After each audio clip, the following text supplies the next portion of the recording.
Mesdames, Messieurs, bonjour. Merci de nous accueillir chez vous. Je suis ravi de vous retrouver pour cette édition de la mi-journée du journal d'Alizé Télévision en ce mercredi 7 septembre.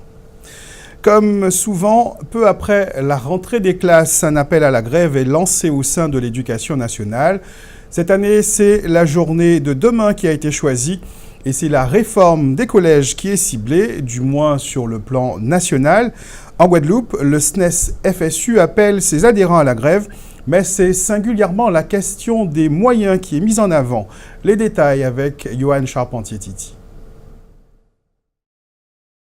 Tout juste quelques jours que professeurs et élèves ont repris le chemin de l'école et déjà une grève contre la réforme des collèges. Une réforme des collèges qui ne passe pas avec en son cœur les EPI pour enseignement prioritaire interdisciplinaire, mais aussi des suppressions de postes directement liées à cette réforme. C'est en tout cas ce que pense le principal syndicat enseignant, le SNES-FSU. Nous savons pertinemment que cette réforme de collège n'a été mise en place que pour justement essayer de camoufler justement le manque de moyens dans le second degré.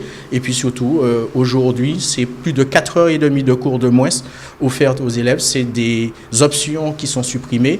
Et donc aujourd'hui, les élèves les plus faibles ont besoin de plus d'écoles, ils n'ont pas besoin de moins d'écoles. Et donc nous demandons tout simplement à ce que cette réforme ne soit pas appliquée. Si au niveau national, l'appel lancé par le syndicat est suivi notamment par la CGT ou Force ouvrière, en Guadeloupe, le SNES-FSU se mobilise seul. Les autres centrales syndicales ne semblent pas partager ces revendications, ou en tout cas pas toutes. L'autre organisation syndicale fait à la fois contre la réforme des collèges, mais aussi pour les suppressions de postes. Et c'est vrai que chaque fois qu'il y a eu un mouvement pour les suppressions de postes, nous avons été, je dirais, partie prenante et je dirais même de manière très active. Mais j'ai l'impression que ça, c'est la deuxième partie. Et c'est vrai que la grève nationale qu'on regarde bien, c'est strictement sur la réforme des collèges. Nous ne faisons pas de grève contre la réforme des collèges. Quoi qu'il en soit, le SNES-FSU appelle les enseignants des collèges et lycées à se mobiliser demain dès 9h devant le rectorat.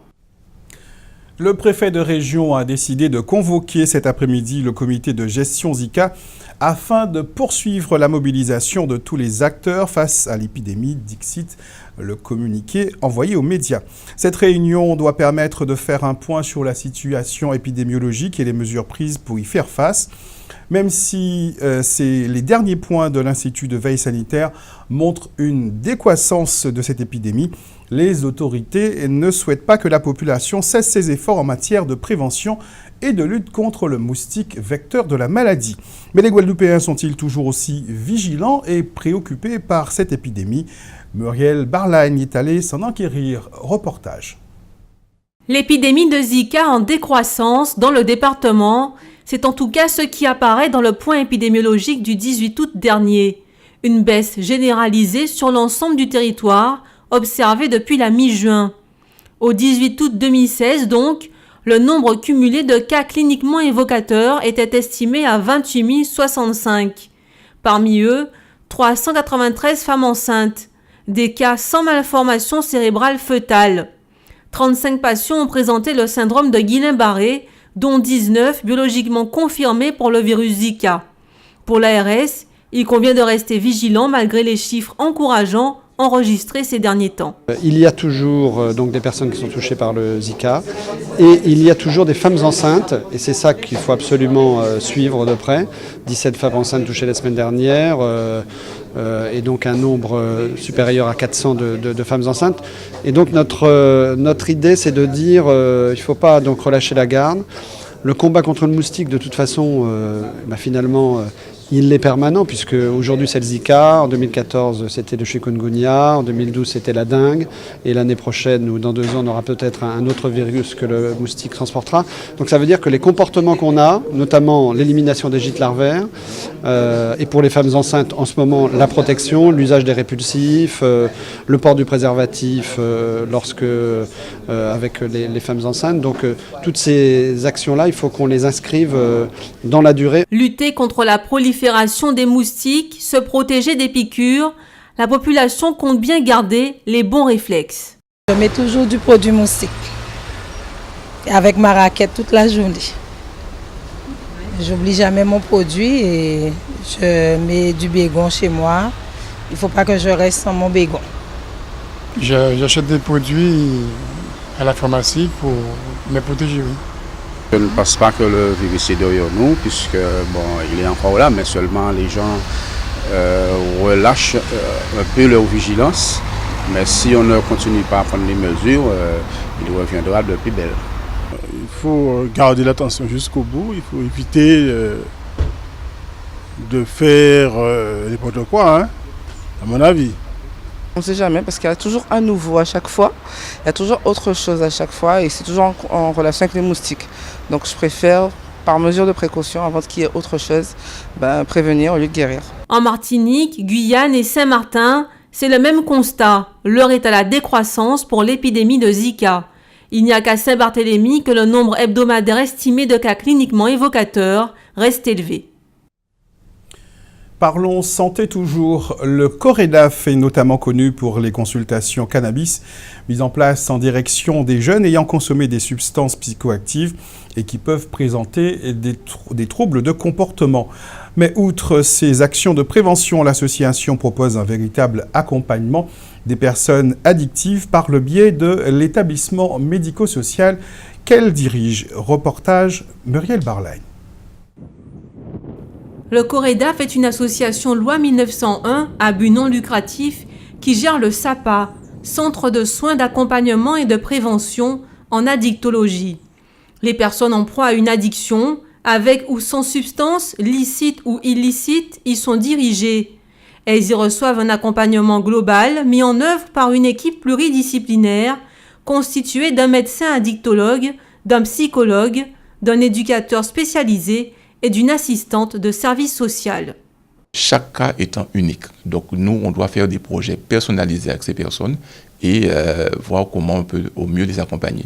Et donc le but, c'est permettre aux personnes de faire une pause et se poser des questions sur à quel stade ils en sont dans leur consommation et voir également quelles sont les conséquences sur leur santé et sur leur vie en société. Rudy Stralka est l'un des 3 psychologues qui interviennent au SAPA. Ses patients sont nombreux à être dirigés vers lui sous la contrainte. Alors, il doit les aider à développer leur motivation et travailler à trouver la raison profonde qui a mené à la conduite addictive. Les facteurs de risque sont nombreux et remontent souvent à l'enfance. L'évolution dans un milieu familial où un jeune ou un adulte va être en contact très tôt de façon précoce avec un produit, eh bien, ça va effectivement jouer un rôle. Les différents comportements que l'on va avoir avec l'enfant de son jeune âge va influencer l'âge adulte, son rapport avec les produits. Donc tout cela va consolider une estime de soi, ou alors on va rendre fragile l'individu qui va pouvoir le mettre en difficulté plus tard. Par l'intermédiaire d'Astrid Jacquet, le SAPA intervient aussi en milieu carcéral. Chaque année, l'éducatrice spécialisée prend en charge 80 à 90 détenus souffrant d'addiction. Ces personnes vont aussi être orientées dans des groupes pour un travail d'activité au niveau de toujours leurs difficultés de consommation. Donc c'est un groupe qui est mené le lundi et le mercredi, donc avec 2 groupes différents bien sûr, et par lequel je vais vraiment mettre l'accent sur les comportements à risque et les dangers que vont justement engendrer ces situations d'addiction, notamment tout ce qui est consommation de substances telles que le crack ou la cocaïne, l'alcool, etc., même avec d'autres produits peut-être qui ne sont pas encore consommés, mais qui risquent peut-être d'arriver sur le marché. Depuis 5 ans, le SAPA accueille plus de 600 personnes chaque année.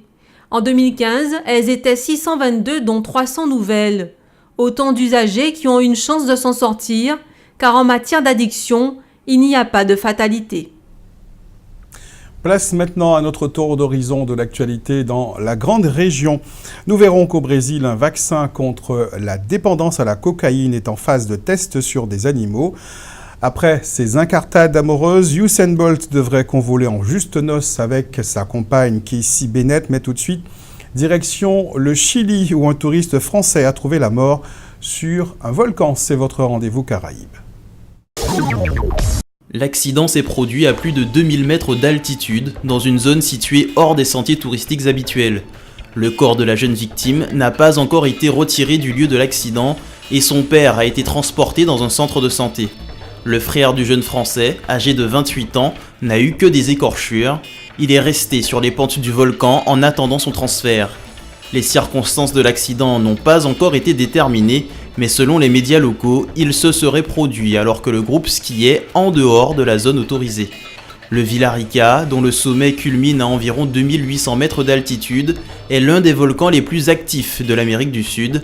Ces dernières éruptions ont eu lieu en 1984, 2000 et 2015.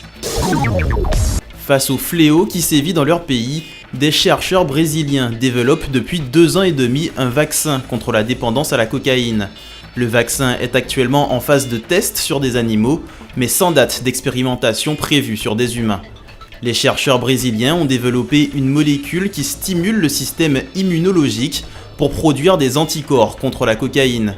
Ces anticorps vont séquestrer la cocaïne et l'empêcher d'arriver au cerveau en réduisant les effets euphorisants de la drogue, ce qui conduit l'utilisateur à perdre l'intérêt pour la cocaïne. Angelo de Fatima, le directeur du centre de recherche, a précisé que des chercheurs américains développaient eux aussi un vaccin du même genre, mais que la molécule utilisée était différente. De Fatima a souhaité ne pas révéler le nom de la molécule, car elle n'est pas encore brevetée.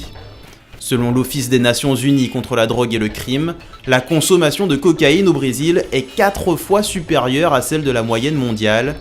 Face à cette situation, le vaccin est une stratégie prometteuse pour le traitement de la dépendance. En principe, le vaccin ne sera utilisé que par des patients fortement motivés pour arrêter de se droguer, ou en prévention à l'abus de cocaïne par des enfants et adolescents, ou encore dans le combat contre le crack. Elle n'a jamais rien dit lorsque les nombreuses incartades d'Usain Bolt ont été révélées par la presse lors des Jeux Olympiques de Rio au Brésil. Cassie Bennett a semble-t-il pardonné à son petit ami puisqu'elle vient d'accepter sa demande en mariage. Si elle n'a jamais pris la parole publiquement, Cassie Bennett s'est contentée de liker quelques commentaires sur les réseaux sociaux, notamment un montage photo sur Instagram où on la voyait à côté de Jadi Duarte, la brésilienne de 20 ans qui a passé une nuit avec le champion olympique. Seule la demi-sœur d'Usain Bolt s'était exprimée dans les colonnes du Daily Mail, jurant qu'ils allaient réussir à passer outre ce scandale. D'après une photo postée hier sur Snapchat par le champion jamaïcain, Usain Bolt a demandé sa compagne en mariage lors de leur séjour à Bora Bora et celle-ci a accepté. Elle a dit oui, a-t-il écrit en légende, avec en émoticône des yeux ronds comme des billes, le visage d'une femme portant un voile de mariée et un cœur rouge. La saison cyclonique n'est pas finie, elle s'étend jusqu'au 30 novembre et la population est toujours invitée à se préparer à l'éventualité du passage d'un ouragan. Il faut pouvoir pallier les conséquences dans la distribution d'eau ou d'électricité notamment. Vous êtes-vous préparé à l'arrivée d'un phénomène cyclonique? Quelles sont les mesures à prendre dans la perspective du passage d'un ouragan? Les réponses avec Muriel Barley. Pensez à élaguer les arbres qui peuvent être gênants, préparer un kit d'urgence. Les personnes interrogées sont plutôt au fait des réflexes à avoir pour se préparer au passage d'un cyclone. Et certaines ont déjà fait le nécessaire. Il faut avoir une lampe à pile, un radio à pile, avec des piles, surtout quand on prend le courant, l'électricité. Il faut s'équiper. Ouais. Alors, qu'est-ce que vous avez déjà acheté, vous? J'ai une pile, la radio. On se fait toujours des petites réserves, surtout d'eau, de nourriture, enfin des boîtes de conserve. Bon, enfin, on ne prend pas des tonnes non plus, mais on a toujours une réserve. Et on fait un roulement comme ça. C'est-à-dire que si on prend un pack d'eau, j'ai toujours au moins 4 packs d'eau à la maison pour emmener 2 personnes. Donc ça fait pas mal quand même. Dès que la période cyclonique arrive, bien sûr, on pense à faire des réserves de légumes secs, de quoi tenir une semaine. Un petit peu d'eau potable, de la javel, des pansements éventuels. Pensez aussi aux autres qui n'ont pas pu se préparer et pouvoir secourir des voisins. Donc surtout élaguer si possible, au maximum notre végétation, si on peut la rabattre un petit peu, et bien consolider, attacher tout ce que l'on a dès que l'on nous donne l'alerte. Donc avoir sous la main tout ce qu'il faut pour intervenir en cas d'alerte maximum. Mais pour d'autres, pas question de se ruer dans les supermarchés. On se voit toujours 15 jours à l'avance. C'est-à-dire, on ne stocke pas des aliments. Si un arbre qui se jeune, on le coupe. Alors, mais comme il y en a une là, je dois le couper. Des préparations, je n'en fais pas. Comme tout le monde, moi j'ai une réserve d'eau qui est normale, c'est l'eau qu'on consomme. Aller en magasin, dévaliser, non, on n'a pas cette habitude. On croit sincèrement qu'il nous arrivera rien, on reste positif et on fonctionne comme ça. La saison cyclonique a débuté au mois de juin. C'est le moment d'être vigilant. Le mieux est d'éviter de s'y prendre à la dernière minute.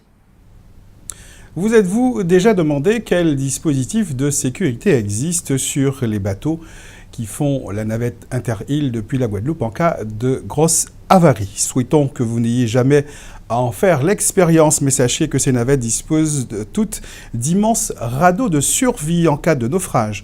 Éric Pommier nous présente ce dispositif. En cas d'avarie en pleine mer, voilà le radeau qui va vous sauver la vie. Il est d'une capacité d'accueil de 151 passagers. Ce sont les plus gros au monde. Les navires de passagers basés en Guadeloupe en sont équipés. 2 par bateau plus 3 autres radeaux pour accueillir 50 passagers. Celui-ci mesure 18 mètres de long, 7,50 mètres de large. C'est dans ce coffret que le radeau est installé, plié grâce au concours de 4 personnes, dont 2 qui ont la fonction de technicien plieur.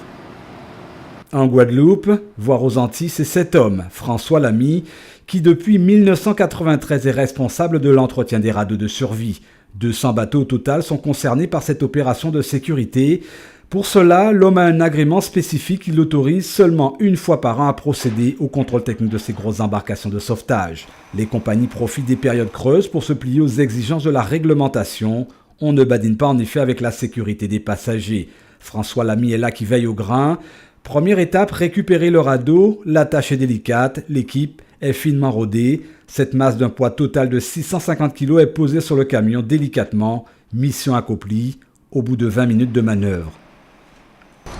Oui, parce qu'il ne faut pas qu'il tombe. S'il tombe, en fait, il y a un système de percussion automatique. Donc s'il tombe, il percute et il se déploie sur le quai. Donc évidemment, et puis c'est quand même des systèmes assez compliqués de fixation. Il y a des systèmes de largage à distance. Il faut vraiment que ce soit un spécialiste qui intervienne pour déconnecter tout ça, quoi. Alors j'ai compté chrono en main 20 minutes, c'est le temps raisonnable pour justement cette manœuvre?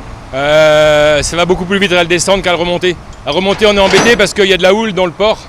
Et à le remonter, pour bien le positionner avec la houle, le bateau il bouge. Donc quelquefois on passe plus d'une heure à remettre le système en place. Étape suivante, direction le hangar. François Lamy dispose d'une surface de 750 mètres carrés pour travailler dans de bonnes conditions. Sur place, il y a le technicien plieur également certifié qui va œuvrer en respectant chaque étape, sortir le radeau de son emballage et surtout le déplier convenablement. Mais il faut déconnecter le système de percussion automatique. Le radeau est branché à 6 bouteilles de gaz, chacune pesant 60 kg. Ce sont elles qui permettent le gonflage du radeau en quelques secondes grâce à une poussée de 200 bars. Alors François, le voilà, ce fameux radeau.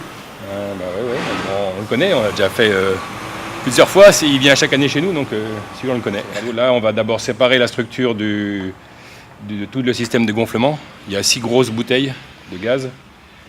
Donc une fois qu'on a séparé la structure, on dégage les bouteilles qu'on va peser, qu'on va vérifier pour voir qu'elles n'ont pas fui.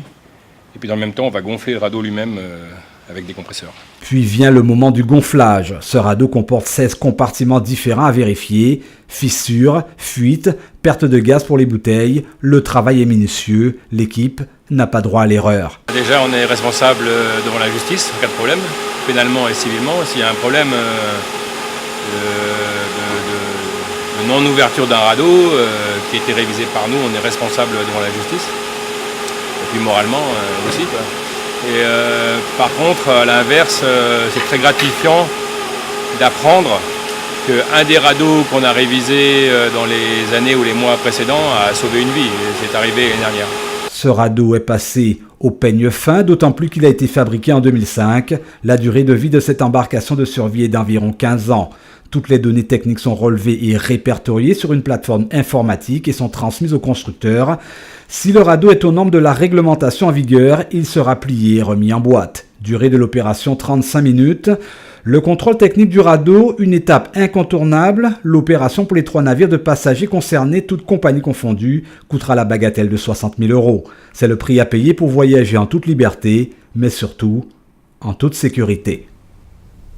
Quelques nouvelles des coureurs abîmiens engagés dans le Tour cycliste en tête Réunion. Hier, la 4e étape de l'épreuve consistait en un contre-la-montre par équipe et à ce jeu-là, les abîmiens se sont montrés moyens, terminant à la 10e place sur les 18 équipes engagées. Au classement général, Joachim Gregorio est descendu à la 10e place et Jules Lanclume à la 15e place. Cette bonne nouvelle pour terminer, Gaël Monfils a vaincu hier Lucas Pouille en quart de finale de l'US Open. Le tennisman guadeloupéen bat son compatriote en 3 manches 6-4, 6-3, 6-3. Une semaine tout juste après avoir fêté ses 30 ans, Gaël Monfils disputera la 2e demi-finale de sa carrière dans un tournoi du Grand Chelem. C'est le premier Français à atteindre le dernier carré du tournoi new-yorkais depuis Richard Gasquet en 2013. En demi-finale, Gaël Monfils sera opposé au numéro 1 mondial Novak Djokovic.